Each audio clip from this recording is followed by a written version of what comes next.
The day after Christmas last year, the world heard the news and collectively mourned the death of Desmond Tutu, an icon of peaceful resistance to injustice. He led with the strength of love and forgiveness, and his message was uncompromising. He said, "You're either in favor of evil or you are in favor of good. You're either on the side of the oppressed or the side of the oppressor." In 2 Corinthians chapter 5, verse 20, the Apostle Paul writes that we are to be ambassadors for Christ, God making his appeal through us. The God of truth and love actually recruits us to take a stand for truth and for love. As Eugene Peterson puts it, God uses us to persuade men and women to drop their differences and enter into God's work of making things right between them. Reconciliation is that personal responsibility of every follower of Jesus Christ. It's been pointed out that the whole creation, the whole action from creation to the very final resurrection is contained in that word, the bringing back or the bringing together of that which has been broken.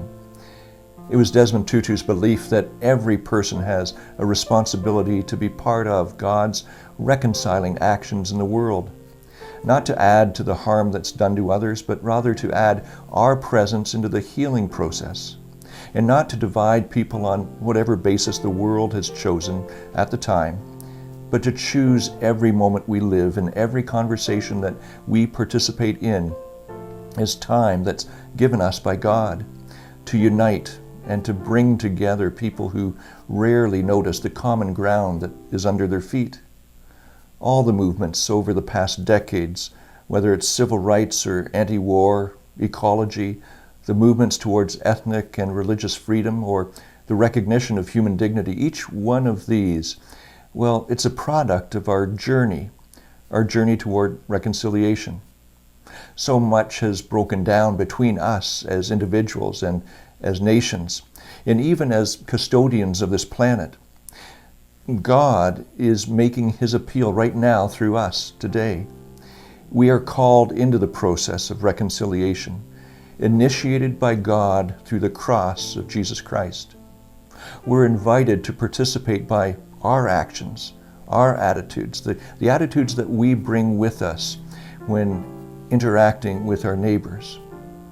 What the world knows of God, well, what they know of God will be known through us, for better or worse, because we are the light of the world that Jesus speaks of in Matthew chapter 5.